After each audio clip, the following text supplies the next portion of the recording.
Yeah, that would be great. Yeah. Just gonna start over. Well, I muted the other one. Yeah, we're gonna mulligan this one. So anyway, rewind. If you're old, you'll actually know what that was. Anyways, here we go. So, hey, good morning, everybody, and welcome to our community catch up. Hello to everybody out there in Twitch TV land. My name is Andy Belford. I am the community manager for Dawngate and Waystone Games. We are the creators of Dawngate. So, thank you very much. I actually almost said I was a community manager for City of Heroes. Oh, man. Sometimes, a year later, old habits do die hard. Anyways, hopefully everybody's out there comfy in their nice office chairs or on their couch or however they happen to be watching us, because you can actually watch us on your couch now. Did you know that you can like download the Twitch app for your Xbox? Is that right? You use that Xbox Twitch app? I use the Roku Twitch app personally. That or I'll use the Apple AirPlay and throw it from my iPad. That's always fun too. So I'm doing outstanding, Free Phoenix. How are you doing today? Wonderfully, hopefully. Yes? Yes. GG Troll. Troll? What? Hmm. What do we plan on talking about today? Well, we're going to be actually chatting with our lead engineer, Dave Swenson.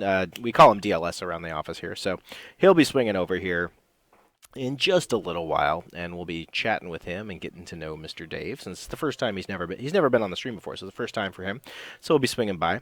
But of course, before we get started with that, we're gonna do our normal kind of around the community roundup type thing around the community, our normal community roundup thing that we normally do. So I'm gonna go ahead and pop over to this really quickly here, and of course, as always, make sure that you are subscribed to the Dawngate subreddit if you're not already. I'm guessing that everybody here in this chat probably is already subscribed to the Dawngate subreddit. I have no idea how many of you guys are actually watching right now, because this is my dashboard's not updating as per normal.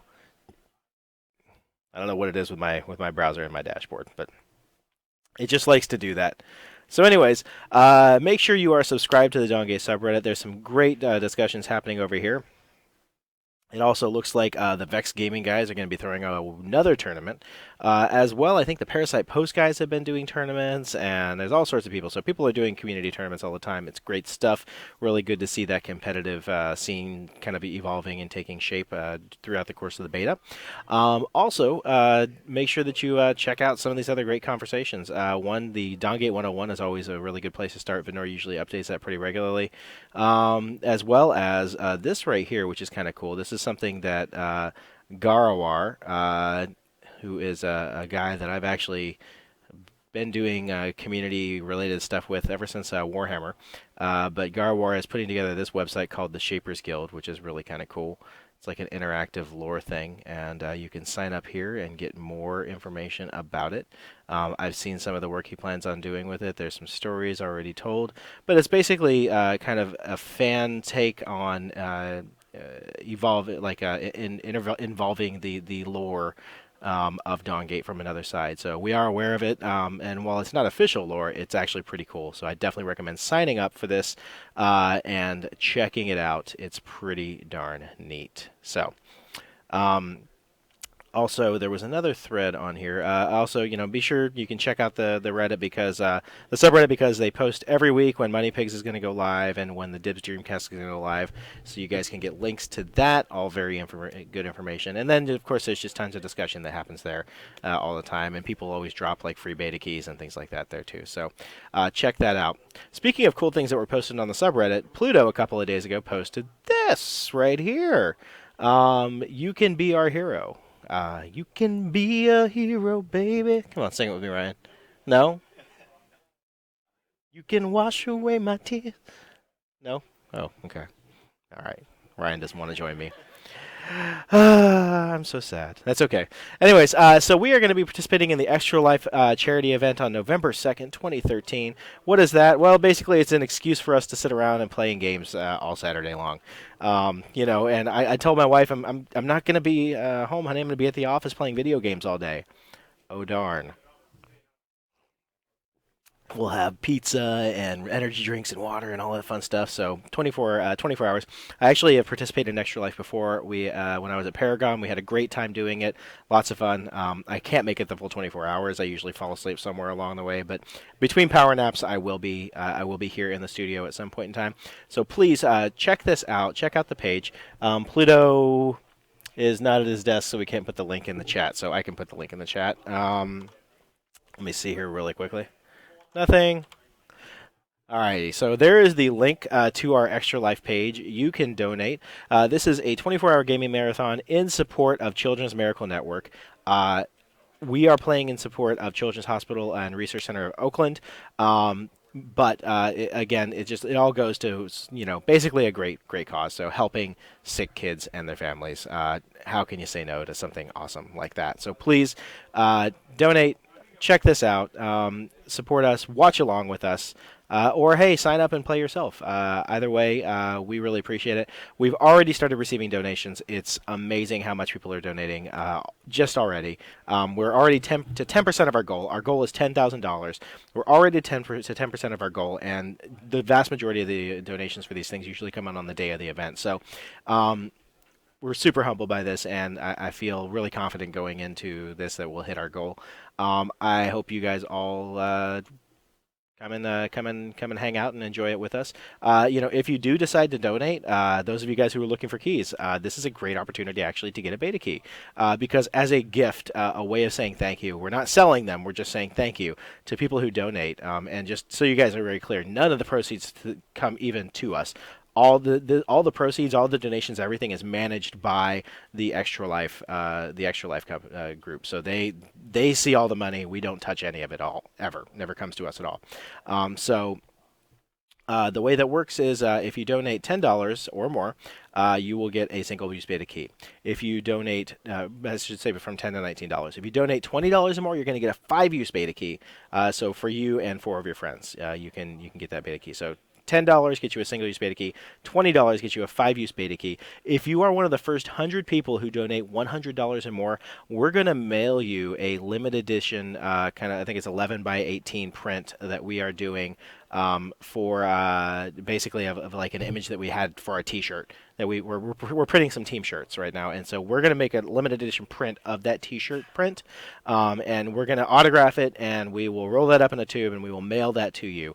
So you could receive a Dawn Gate limited edition print for being one of the first 100 people to donate $100 or more. So the way that works is that we kind of are giving out the keys as we can, kind of on a daily basis. We send out a batch of keys, and then the prints, we're going to get everybody's address together, or everybody's information together. We'll send out a mass email to all the people who are supposed to be getting that print, and then we will get your shipping information, and we'll put all that stuff in there. So we'll get in contact with you. If you do donate, please make sure that you include your email address so that we can send you your beta keys and contact you with your beta keys via the website, the page. So like we have an option that says send thank you, and so when we click send thank you, we send your beta keys using that. So please make sure that you're using your email address when you donate, when you sign up for this. So again, thank you so much to everybody who's already donated. We've had several generous donations. Just kind of going down. Like I see several $100 donations, which I'm completely humbled by. Rune Anderson, and like I think the first one was actually who was that first one? Michael Ferry. Here we go. Nick Karsner, first one, and Cyrus. So that's Organic and Dollar and Icy Pan, Mianhe and Tulse, all those guys. Michael Bershinger. We're really grateful to all of you guys who've already donated money. Any amount is awesome. To help out the Children's Miracle Network. But thank you so much for your generosity, guys. We really appreciate that. So. All right, so that's that. One of the things I wanted to talk about actually was Parasite Post is going to be redoing, doing some updates, putting some new logos and stuff like that. They're hiring people. They're putting up more content. Going to be doing a new event tournament system. So check out this link if you haven't already, just to see what those guys are up to over there. That's always a good thing to check out. what else is going on? Well, we had some pretty cool fan art that showed up this weekend. One of which we featured on our Facebook page already. But this right here, look at this bad boy. This is really cool. This is a Freya fan art that was done by Siegart. Is that right? Sieg. So it's Seage is the artist who drew this. And I mean, it's really cool. We featured it on our Facebook page already, but this is done by Siegart. This is kind of a from the backside, from behind, Freya looking back over her shoulder. So very stylized, very cool art style, though. I like the way it was done. He actually did this live on stream over the weekend, so kind of a neat thing. All right, and then one last bit of fan art that I actually wanted to show off before we bring Mr. DLS over here is this one right here. Guess what this is? Do you know what this is? Hey, Brad, have you seen this one? Do you know what that is? That's a fed dibs. Get it because he's fed. He has food. He got the food out. He got the food out of the refrigerator desecrator though. So desecrator fed dibs. Vex is fed too. Yeah. Well, I mean, they're laning together, obviously. So way to go, desecrator. Way to feed dibs and Vex. I guess if you feed dibs after midnight, does he turn into Vex? Is that how that works? Ryan, confirm, deny. If you feed dibs after midnight, does he turn into Vex? Yeah. Oh, okay. Don't get water on dibs either. Darn it! I'm sorry, Dandelion. We spoiled the story. He's not listening. It's okay. All right. Anyways, yes. Gremlin humor. Thank you. Anyways. All right, guys. So without further ado, I'm going to go ahead and ask for Mr. Swenson, Mr. DLS, to come over here and hang out with us. He might be listening. Pluto will grab him. There he goes. Awesome. So anyways, DLS is going to be making his way over here in just a second, and we're going to get to know him. But before we do that, I do want to remind everybody that we are giving out beta keys in the stream today. How do you get the beta keys?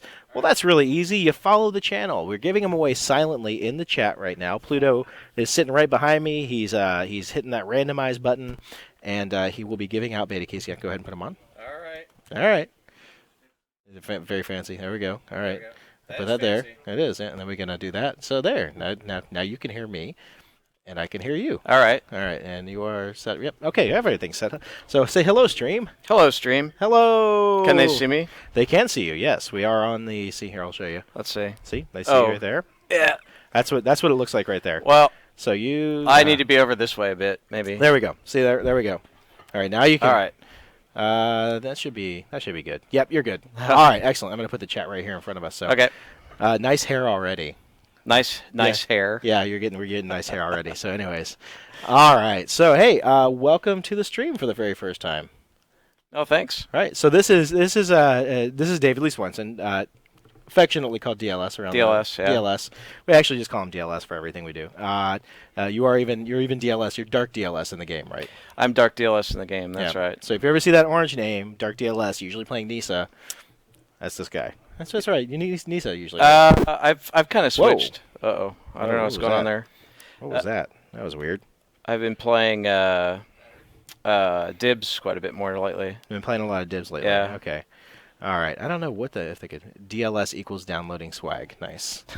You do have the swag on. You're wearing the nice Aperture Laboratory shirt. Yep. So DLS, tell us, what do you do here at Waystone Games, sir? I'm the lead engineer. I mostly do clienty stuff, rendering, animation, tools, pipeline.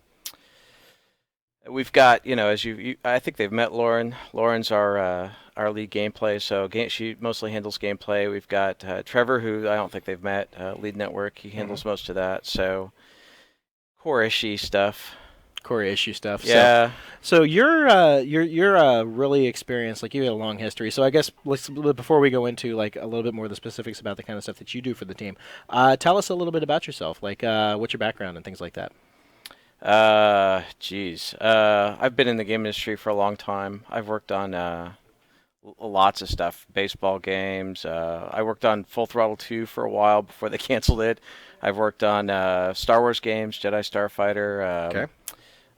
Bounty Hunter a little bit. Eh, I don't know, stuff. I've done a lot of stuff. Excellent. Yeah. And there we go with the young Ozzy comment. Awesome. Ozzy, like they're calling you young Ozzy Osbourne. Oh, young Ozzy Yeah. Osbourne. Hey, at least they're saying you're Fair. young. That's true. I guess I'm still Whoa. younger than Ozzy. Whoa. This is weird. Does, What's does, going on here? I don't know. Does Yeah. this have a volume on it? It does, but I can actually turn it down here. There we go. It doesn't actually. I'm sorry. It doesn't have an actual volume on it. So, Oh, really? yeah. Let me maybe What move is these going up. on with this really quickly here? Our batteries might be going bad. Yeah, it's getting weird. A little bit of weird. Okay, there we go. Now eat the bat. Alrighty. So Ozzy is the old DLS. That's right. That's right. Anyways, all right. So you've been in the industry for a while. You've worked for various studios around the valley. I'm guessing. LucasArts, 3DO. Cool. Yeah, some that nobody's ever heard of. Oh, you'd be amazed. There's a lot of people who follow like the games industry studios, kind of like a little bit of a fan thing. So you've got.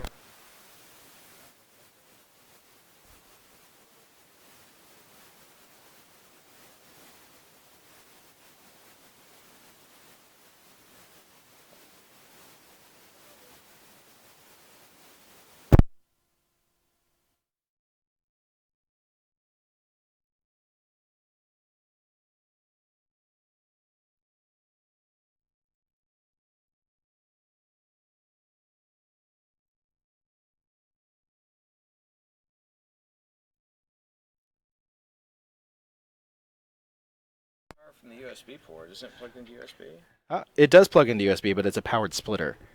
So when it goes, it goes. There we go. All right, no more. That's good. No more hissing. Okay. Pluto came to save the day. Yeah. Okay, and then push it. There we go. And now your hair's caught on your mic. It's awesome. Ah, the perils of long hair. Yeah. Outstanding. So you've been in the industry for quite a while. You've seen the ebb and flow of different technologies and stuff like that. So, like, what would you say are some of your most like memorable experiences? Being I'm guessing a graphics engineer first. Yeah. So, being a graphics engineer, like throughout the years in the video games industry. Well, I don't know. Most of my memorable experiences are really random stuff. Like, the only ray tracer I ever wrote shipped. But it shipped. This is before I was in games. I also did landscape and 3D landscape, and Okay. I also did bowling software. I did a bunch of stuff. I did banking software at one point. But the only 3D ray tracer I wrote actually shipped in a I think it was Home Design, Sierra's Home Design software or something like that. Okay. And then let's see what else. I remember one time a tester said, you fly in the middle of the asteroids and everything turns rainbow colors. And I had no idea what he was talking about. Fortunately, we had videotapes back then. The testers used to play and we'd have a videotape. So I went down to where they were, and sure enough, he was just flying through the middle of the asteroids, and boom, we had a palette smash, and everything was rainbow colors. So he was right. But I was like, what? This guy is smoking crack. I don't know what's going on here. Okay. On Spore one time, I made a mistake in the shader, and the planets all were square. They're cubes. That was interesting. You'd fly up to a planet and you'd be like, "That's a cube." Wait a minute, all the planets are cubes. Whoopsies. Hopefully somebody saved a screenshot of that. Yeah. Okay. We'll move the mic a little bit away from. All right. I forgot to mention DLS has a very effective projecting with his voice. He's very good at it. So. My first day at LucasArts, I accidentally changed a negative sign into a space, and the whole game wouldn't draw. I did that in the Taylor series in the sign function and broke it, which was a bit embarrassing. So right now there's a lot of people at home who are going, huh? And the rest of the people who they're actually, I'm guessing that there are quite a few people actually in our chat. I know that there is. I think Blue Muzzy probably understands what you're saying right now, because I think he's an environment artist, so he might actually understand this kind of stuff. So, but yeah, no, the N7. Sorry guys, I had to take it off. I was getting a little bit warm right now. So, anyways, very cool, very cool. So let's talk about some of the stuff you've been doing on Dawngate. So, tell us about your role on Dawngate and the kind of things you do. Like, you are the lead engineer, but you primarily focus on graphics engineering. Is that correct?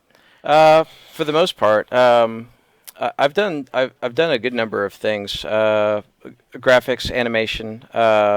I've given away some systems and tools that I used to work on. Like I originally put in WebKit, and I've given that away. Mm-hmm. Scaleform, which is the UI system, and somebody else does that. The ability tool that they use for the to author shapers, and I don't maintain that anymore.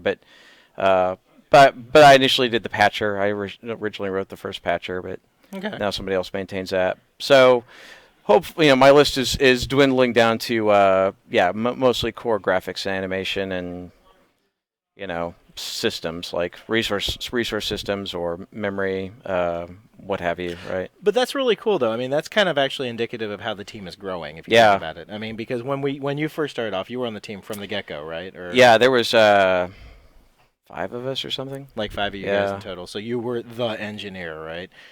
Well, no, Lauren was. Well, Okay. we had a couple of engineers. We had Lauren and Mars as well. Okay. At Casey, we were all on Okay. from the beginning. Okay.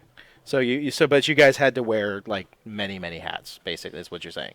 Yeah, Yeah. we were the only ones working on the project. So Okay. yeah. Outstanding. Can I give some codes? Sure, you can give some cods. Some cods? He has fish to give away. Just kidding. Feel free to share your beta keys in there if you have some, guys. Just don't troll people and give bad beta keys. So, anyways, awesome, outstanding. So, tell us about what you've been doing lately. That as long as it's not released or public knowledge, I guess I should say. Mostly, what I've been trying to do lately is focus on performance. We've had a lot of stuff going, a lot of new data coming through the map. I wrote a tool to go and have a look at all the models and tell us what the density of the models is. Ironically, the butterfly in our level, the little ambient butterfly that flies around, has the highest polygon density. He's like 790,000 polygons per cubic meter because he's so small, and he's 16 polygons. He's okay, but it's just funny that when you calculate the number of polygons per cubic meter in the game, that he ends up being like 700,000. Right? So is that like the Zeri butterfly, or is there just an ambient? No, one that it's just an ambient one that flies around in the level. It's just an effect, right? But he's got the highest density of any model in the game. Okay. So yeah, there goes Blue Muzzy is laughing very loudly at that. Yeah. I think he finds that very amusing. So- That's kind of hilarious, actually. So, and recently we got rid of. The engine, we never used to draw a whole lot of water or a whole lot of decals or a whole lot of. What was the other thing? Oh, grass quads. Like Yeah. that used to not be a thing, and with the level, it's now a thing. So all those things used to not be culled because it wasn't worthwhile. So now they all have to be culled. Yeah. Also, we had 2 complete back buffer draws copies that were running that I got rid of recently. So anything I could do to improve performance is kind of what I'm focused on these days. That's really good. I'm sure that the folks at home would be glad to hear that too. Yeah. I mean, obviously, beta optimization optimization is a big deal during the beta process, and graphics optimization plays a large part of that. So Yeah. very important stuff. So you actually recently did some pretty cool work with Vex, though, right? Because we had some challenges with the spikes and stuff. Is that Yeah, true? they originally authored the spikes. We have a particle authoring system called Swarm. It was written by a really bright guy named Andrew Wilmot. It's very powerful, but you can also do things that you just, they're just not performant, right? Like Right. you have the power to just really ruin things if you want to. And what they were doing is they wanted, the spikes. I think it's his E. I have to look at the keyboard to even remember. The E, yeah. Yeah, his spikes. You've seen them probably. They fly down from the sky. They kind of vibrate for a second, and then they sink into the ground. And that was all being done with the particle system.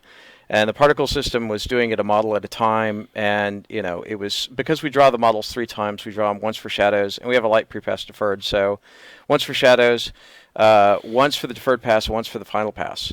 Okay. And so they were being drawn 3 times 100 batches. So they're eating 300 batches on their own. And to put that in perspective, the game itself, without Scaleform, is about 300 batches. So that effect was extremely pricey. So I just did it all with the shader. So if you see the spikes now, the effect is not running with Swarm at all. Swarm launches it, but it's the shader is actually animating the spikes coming down, vibrating, and then sinking into the ground. Okay, so you mentioned a couple of words right there that are interesting, and I'd like to actually maybe kind of shed a little light for the layman at home on what some of the things you were just saying there. You mentioned that the game itself runs on 300 batches, right? Or it costs 300 batches. Yes, somewhere around there, 350, something like 300, that. 350, and Yeah. that one ability actually cost about the same as the entire game itself. Yep. So like, and you then made the statement that means it's very pricey. So like, what is a batch? Like, can you explain what that is for the viewers? Sure. Yeah. A batch is just simply every time you ask the whatever graphics API you're using. We're using DirectX 9 to draw. You call that a batch. Like you go draw this thing. So that's 350 draws. Asked to draw. And DirectX 9, especially on XP, is a little batch sensitive. So you want a low number of batches. Modern games on, say, DirectX 11, you can have way more batches.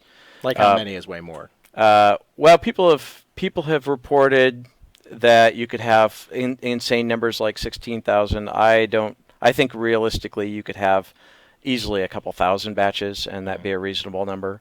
Okay. But mostly that's due to it's a lot leaner, and also the driver is no longer in kernel space. It's in user space. There's no user to kernel hop. Okay, so user to kernel meaning the operating system runs in a protected kernel mode, right, on the computer, and the driver used to be in kernel mode, and so your application's running in user space, and the transition from user to kernel is high. Okay. And in fact, it's back in the day when DirectX 9 cards ruled the roost, a lot of the driver manufacturers would be queuing up multiple frames if you let them, just simply to amortize the cost of that. Right. Okay. And in fact, for a game like ours, where we want, as quickly as possible, we want whatever you do with the mouse and the keyboard to make it to the server and back. Well, we do some dead reckoning, but we want as quick a response as possible, so we don't want multiple frames of latency, right? So we say no, you're going to have a frame, and that's all the more you're going to queue up, right? So that's actually an interesting thing with online games, and we actually encountered this when I was working on Warhammer. There was some legacy code, and I'll go into that in a minute. But that's one thing that's really interesting that a lot of people may not realize is that animations is actually not just animations. It's actually a lot of prediction. I mean, prediction or assumption, basically. Is that correct? It's like you assume that this will happen so that just in case there is that minor hiccup in latency, the action goes ahead and completes then. I mean, ideally, to put it in simple terms, ideally what you'd like to do is do the same thing and just ask the server, is that okay? Is that okay? The server goes, yeah, that's good. Mm-hmm. Off you go then, right?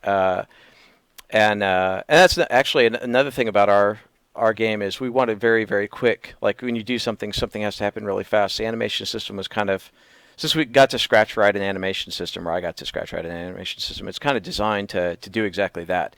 Like our animation system mostly just goes, I want to play this now. I want this to fade in a very short period of time. Usually the default's, I think, a quarter of a second crossfade. Mm-hmm. And I've seen them take that down quite a bit. So it's generally just jamming new animations in as you're doing stuff and very quickly blending from one to the next. So characters are very responsive, right? And that's kind of the API was designed around exactly that scenario, instead of, we're going to have controllers like FIFA would have a bunch of controllers and all this other kind of muck going on. So is that why, for example, is that a reason or a contributing reason as to why players who are playing from Europe, for example, right now, who are at over 100 ping, some are at 130, 150 ping, are playing our game and saying it actually feels extremely responsive compared to other games of the same type? That's the thing you were talking about earlier, kind of the client playing along. Yes. Right. That's really what's doing that. It's just that the animation system. I bring that up because basically we have that mindset. Like we want all the systems to kind of basically support that support. We don't want to have lots of frames. We want an animation system that we'll do these instant sort of blends as soon as we need them. We want everything to be as responsive as humanly possible. Very cool. Yeah. All right, guys, and we're going to take some questions here in just a little bit, guys. We're going to leave about 20 minutes for Q&A. So if you have graphics related questions or engineering in general related questions for DLS, this would be a great time to queue them up and to answer them. So we will be answering your questions in just a little bit. So we talked about the challenges that you were having with Vex's ability and actually kind of getting that ability under budget with the shader. What are some other pretty challenging rendering and animation things that you've had like problems with getting them to be performant within the game, like for some of our other shapers? Uh, for some of the other shapers, well, we had with Nissa early on. We had. Well, let's see. No, actually, I can't talk about that, can I? Let's see. What's an example? I don't know with the shaper specifically. Budgeting. Actually, early on we had like our people like to say. Actually, people like to say our first shaper was Title Queen, but actually our first shaper was really Draco. We had to throw Draco away. Okay. Draco, he was this early guy who was supposed to have a crocodile on his back and chomp a cigar, and he ended up with like a hammer. And this was in the early days, and we were kind of working stuff out. And it just was, we hadn't really worked out the rig. We hadn't really worked out how we were going to do animation and everything like this. And he was built so wrong that we just pitched him. Okay. Right. So that's kind of an example. Optimization stuff has more been like the shapers have not been that bad. Like we got a handle on that pretty early. Okay. It's mostly been the environments which have been changing and have lots and lots of models in them, and the effects. Yeah. We have lots of effects going off, especially in team fights, especially at the Titan. The Guardian. I'm sorry, the Guardian. He was called the Titan at one He was, point. yeah. Yeah, I'm sorry. Like Title Queen is the previous name for Daphne. Yes. Yeah. So Amaranth now. or Amaranth.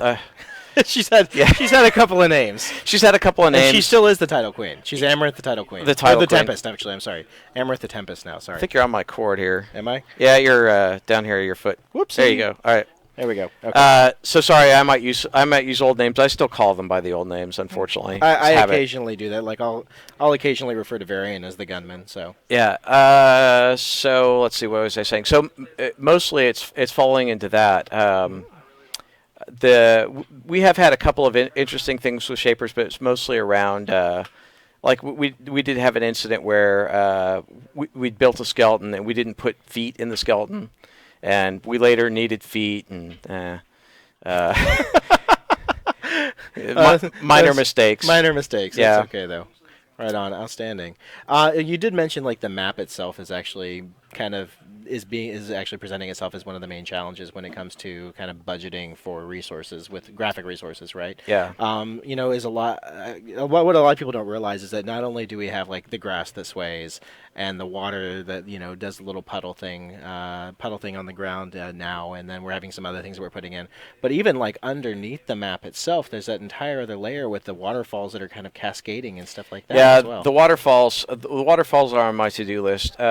Right, Brian. Basically, what happened was, the artist tried to get stuff put together, relatively quickly and get it to look good. And the waterfalls are multiple layers of stuff, and they really need to be just one shader and one draw. And that's one of the reasons why they're. Some people may have commented if you go over towards the waterfalls, they may have frame rate problems, and that's why they're drawing. That's in the top left corner of the map, I think. Mostly you don't. Mostly it's not so much of a problem because you have them at the starting area, which you're not at very often, and you also have them way on off the screen on the other side. But occasionally you clip in some of the waterfalls, and they're a little It gets a little hitchy, yeah. Yeah. So, but that's definitely on the list of stuff to do. Okay. So let's take some questions. Sound good? Sure. Sounds good. All right, guys. So if you have a question, this is a great time to ask it. Go ahead and put a Q with the colon mark in front of it, and then I will read the question off, and DLS will do his level best to answer it. So the first question we're going to take is going to be from Ascalon. And he's going to ask is there an effect plan when someone gets knocked over the edge of the bridge on the new map, or with the invisible, or will the invisible wall remain? I have no idea if they're going to be able to knock guys off the bridge on the new map. Okay. I've seen gotten to play the new map twice, and I've seen the bridge, and I'm like, oh, cool, a bridge. That's about it. The possibilities are endless, right? Yeah. So the Blue Muzzy is asking, would it be difficult to allow both teams to play from the same side of the map, transferring each team's movement across the other side of the map for the other team to see? So basically, Oh, the no flip matter map. no matter what, you have the perspective of you are on the bottom. It's possible. I don't know that. We'd have to ask one of the designers though to see if they'd even want that. Mm-hmm. I think it's possible to do, but for some reason, I think it's come up before, if I recall correctly. Mm-hmm. And I don't remember that they really wanted to pursue that. Maybe maybe they will later. I have no idea. Okay. But And guys, if you can keep your questions related to engineering and graphics engineering, that would be outstanding. Like graphics related stuff, client performance related stuff, things like that. This is a great opportunity to ask those questions. Game designy questions, DLS and I are really not going to be able to address that.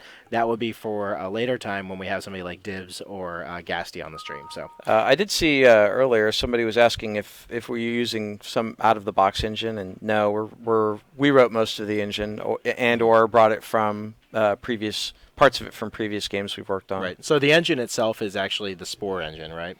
Yeah, it originally started.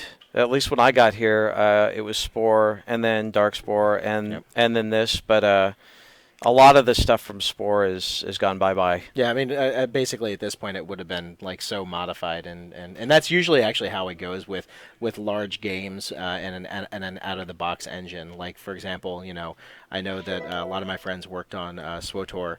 And they were using Hero Engine at first, right? But they ended up just going in there for various reasons, performance, things like that, and just tearing it apart. Yeah. And there was nothing recognizable from it from Hero when they got done with it. So. Yeah, a lot of times people they use that as a jumping off point just to have a pipeline in place so the artists can work from the get go. Yep. Yeah, that is a very it's a very common effect, common practice.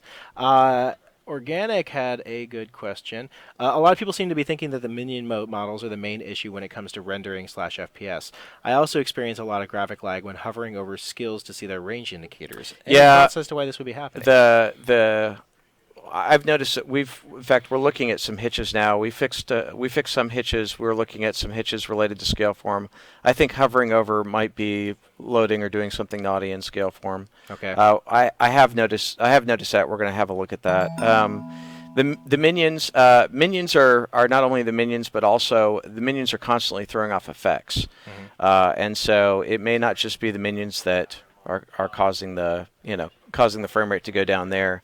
But yeah, I do know that the worst case frame rate scenarios definitely involve minions or lots of animated models and usually effects as well. Okay. Right. So yeah, we're aware of that. So Brank 2K7 and I guess Carbon Base asked a question: did we encounter any technical difficulties when implementing the ability to load the game during Shaper Select that perhaps, actually loading it from even further than before Shaper Select, right? I mean, but that prevents other games from doing the same. Like, so could you tell us about that? That's actually, let's make that into more of a general question. Like, how are we able to accomplish this, the game loading during Shaper Select? And can we answer that without giving away too many trade secrets there? Yeah, I probably will give away trade secrets because I don't know what they are. Fair enough. But yeah, it's actually not that hard. I mean, I think a lot of this question comes from people who've played League of Legends, and League of Legends has a completely different application, which is an Adobe Air client. Yep. And they literally boot and load the entire game when you go into game, right? And we don't. That's just an artifact of how it was made. That's just how they happen to do things. We like going into game quickly. In fact, if it were up to me, we'd be going into game even more quickly than we are right now. However, so we have the same client. Like our front end and our game are not different. They might look a bit different because we let you size the front end, and it comes up at a different size. And when you go into game, it goes full screen or full screen windowed. But they're the same thing. And we actually, and our resource loading is quite quick. We actually are. we are loading resources when you go in because we do not want to preclude the ability to load different levels. So Hmm. at the time you're going in, we actually are loading the level, which is the majority of our resources, and so it's just doing it fast. It's just doing it as fast as we can get it to do it. Okay. Um, So, but I noticed that like nobody like complains about slow level loading even on kind of lower end machines on the lower end of the spectrum of what we're seeing in the beta right now. Is it just that streamlined that it loads that quickly no matter what the specs of your machine are within reason? uh, I would like to think so. Yes. Okay, all right. I say that I also, I wrote that bit of code, so I'm happy with it, right? I'm also biased, so it seems to me like it's doing a pretty good job. Okay. Yeah. Um, the Blue Muzzy has another question. Are animations themselves baked out of Maya and then attached to a skeleton inside the engine?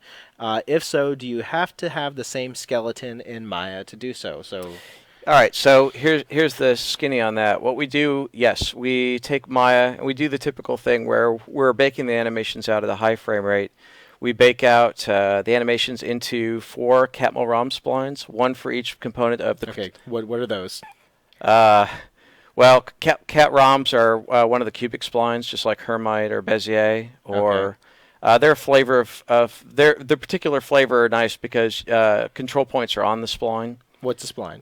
A spline. Splines come from they came from originally from Renault, the car company. Okay. Bezier, the guy Bezier happened to work there, right? Okay. And what they used to use is, in order to design curvy cars, they used to actually use splines in a pegboard. They put the pegboard down, and they'd have a wooden spline that ran between the pegs, and the pegs would hold it in place Okay. to make the curve. And so they're named after that.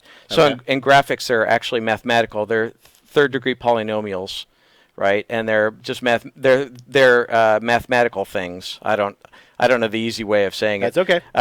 Where they're third degree polynomials that allow you to draw a spline similarly, right? They have basis functions, all this other fun stuff. Like, Okay.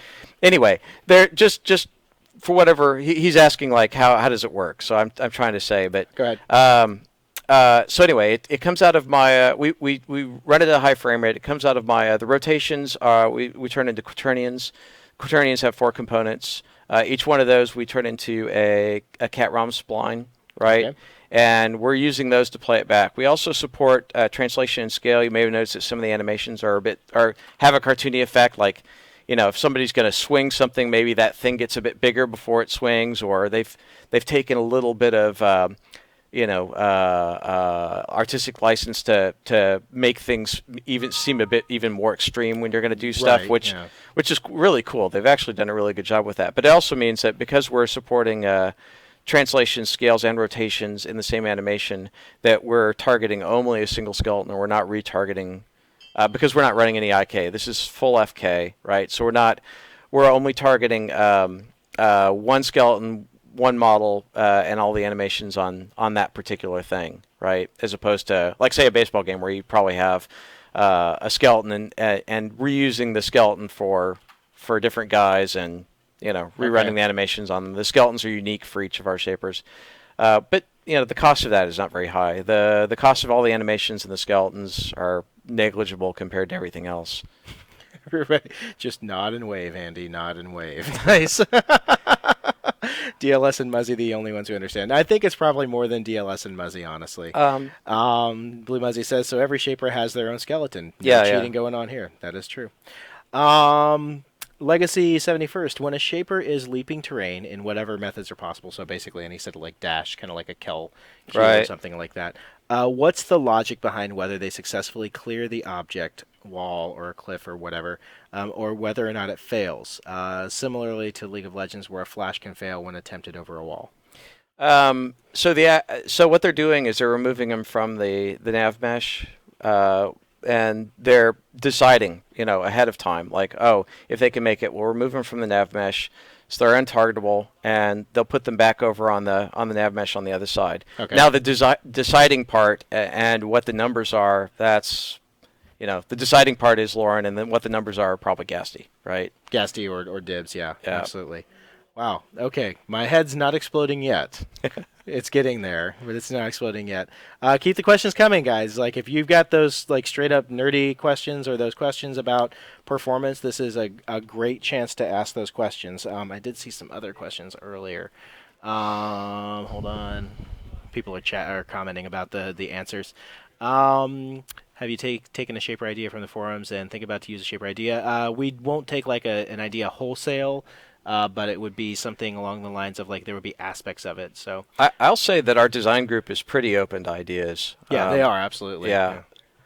They'll even listen to my ideas. So Sea Weaver, math. Yes, Casey, math. Let's see here. well, I'm not like Guesty. I mean, I don't boot Wolfram Alpha in the morning and giggle gleefully as I decide how I'm going to take over the world, right? He does do that actually. Yeah. Yes, it's very But I am a little mathy. Sorry about that. Yeah. DK Cinderlight, will you use flashy graphical sprites for possible skins, or do we just do recolors? So I think that some of the skins we're talking about are more than just recolors. Yeah, from what I've seen, we're not doing recolors. Yeah. And I don't think anybody here wants to do that. And I don't think there's any motivation to do that. Like everybody here feels the same way. These have to be badass. These are things that people are going to buy. Like you're our clients, you're our fans. We love you, we need you, and we want to make good stuff for you, and we want to make good stuff for us. I mean, we want to be proud of this stuff. So. Okay. Yeah. Does my machine have to do any work when things happen in the fog of war, or is that all done on the server side? So Rakam is basically asking if enemies are just kind of distorted or hidden behind fog of war. Is your machine actually rendering any of that? So the way it is, the fog of war, the server is authoritative, but what the server says is I can see him, I can't see him. Right. So the server basically sends down go or no go for some guy in the fog of war. Now on the client, it's a little more fancy. On the client, we actually have and the server and the client have the same. They're working with the same map in terms of visibility. Mm-hmm. But what the client actually does is we take the polygons from. Believe it or not, our fog of war polygons are actually calculated on what's its. Oh gosh, I'm spacing suddenly. So set the Wayback Machine. There's a guy named Harvey Fong who worked for BioWare who wrote a tool called Level Shop. It runs on Houdini. We actually have a Houdini server here that's using it, and we're the only ones who ever used this crazy tool, to my knowledge. Okay. It's really great. You actually draw stuff in 2D, mark it up, and boom, you get a 3D level. This is how we prototype so many maps so quickly early on. Okay, that's neat. Yeah, so we did maybe 60 maps. Like Dale's a madman. We like early on in the project we did like a ton of maps. But anyway, so that thing actually cooks out the polygon bases, like 2D polygons from the base of all the geometry in the level. We take those guys and we do 2D shadowing effectively, right? When you're walking around, those polygons are casting 2D shadows in every direction, and then we take those 2D shadows and we do some noise on them. We do some texture feedback to make them all smooth, so they kind of ebe in and ebe out, right? Okay. And then we also fade the shaper in and out as they enter. There's a little hysteresis that come in, and we'll fade them in and out, and without them flickering on and off. And there is, by the way, if the sharper of you probably have noticed, like the mushroom camps, there is something slightly wrong about that I've also meant to look into, where I've noticed them flickering a bit, and they shouldn't do that. That's actually just a bug. Okay. This is another great question from Blue Muzzy. It's actually something that, since I play a lot of Gladiator, I've noticed this too. How are you differentiating the layers of minions when larger minions overlap smaller ones?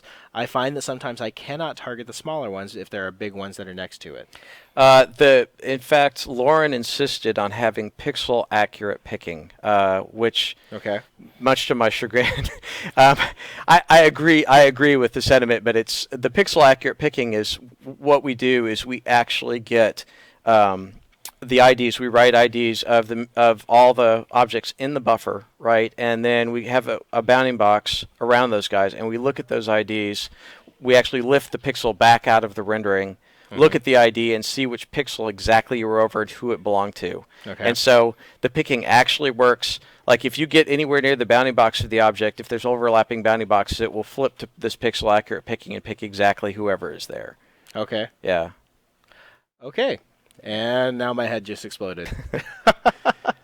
Well, thank you very. Blue Muzzy is like, I think Blue Muzzy is in like graphical engineering porn land right now. Oh yeah. I mean, he's Who is hitting this Blue Muzzy guy anyway? Blue Muzzy is a player of ours, a community member of ours, who happens to be like an environment artist, I believe, for Nickelodeon or something along those lines. Oh okay. So like he always has like really great, insightful graphics related questions and things like that. So Oh, that's cool. um, Well, I'm glad I'm making somebody happy. so somebody did ask, earlier, just kind of like a generic. This is an interesting question from Rakam. Riot ran into some issues with injections from the client, allowing some map hacks and severely reduced cooldowns, to name a couple. Do we have anyone running these same tests? So basically, against like some sort of like, would it be like it wouldn't be a SQL injection? Well, I mean, when he says injections, I'm assuming he's alluding to SQL injections, but mhm. that I don't know exactly how that would work with map hacks. But the idea is, yes, we do have a security group here at EA who Yep. I think is going to look at our stuff sometime before we ship. Yep. We do have rather bright server engineers. That being said, I would say, this is I got to say, this is just my opinion, but I would say feel free to have a good solid look at the game and everything else. And if you think it's hackable or you find anything that's wrong with it, let us know. Yep. Well, we've already had players who have found kind of like we've already found one weakness that a player pointed out to us, and we've fixed that pretty quickly based on their what they said. I mean, we're trying to. The server's authoritative. I don't. Mhm. You really can't. The only stuff you can see is the stuff the server can see. The client should just be fancy playback effectively. So it shouldn't be hackable, but Okay. And then we'll do one more question. We'll do two more questions. Somebody was asking, do we plan on ever adding DirectX 11 support so folks who are running like Crossfire or other SLI type things can take advantage of that? I would love to do DirectX 11, but it's kind of a double-edged sword. Like DirectX 11 doesn't run on XP. We've got a lot of people who run XP. Yep. DirectX 11 is usually supported only by newer cards. We've got a lot of people on older hardware. It would have to be a situation where we were successful enough that I could just go off and it would be great fun for me and write a DirectX 11 renderer and go, hey, if you happen to have a really hot board, you could use this, right? But right now we've got to kind of stick with the compromise of DirectX 9 and do what we can with it. Right? Well, what a lot of people don't realize is that we're developing this game hopefully for the long term, for a marathon and for a global market. Yeah. The vast majority of users in countries like Brazil and China are actually still using XP. They're not installed. They're not using Windows 7 or 8 or things like that. They are using XP still for a lot of these things. So that is why we have to be prescient of these type of concerns, guys. We have to consider globally. So one person wanted to ask you, and this is the last question we'll do today. Actually, did you work on Heroes of Might and Magic 3? No, but I worked with John Bolton, who worked on Heroes of Might and Magic 3. I worked with him on High Heat Baseball. And ironically, that was about the only time I ever came close to being in a fist fight. That John. Okay, go ahead, man. Go ahead. So we were working for 3DO, who was notorious for working people to death, and we're trying to get this thing out the door, and we'd just gotten the PS2 version of it running. And it had just textures and lighting and nothing else, like no shaders. And I was like, it was like 8 o'clock at night, and I'm like, okay, technically this is my time. I'm going to add some freaking, shiny to this thing, right? Okay. So I'm like, the batter's bat and the helmet have to be shiny. They have to be shiny. And so I made them shiny. And John Bolton was like, you spent time making that shiny when we have so much other stuff to do, and he was ready to pound me. Okay. He's a super nice guy. It's just, we were stressed. I can understand. But anyway. Oh man. Okay, I was worried that story could have a completely different ending, but I'm glad to hear that it was just something like that. Although, stress in the workplace never a good thing. So. No, not really. Awesome. Well, hey, DLS, thank you so much for stopping by today. This has been a lot of fun. Hopefully you guys at home got some interesting stuff out of this conversation. I know several of you, especially the guys who are like CSE and game design majors in college. There's a lot of those guys in our chat.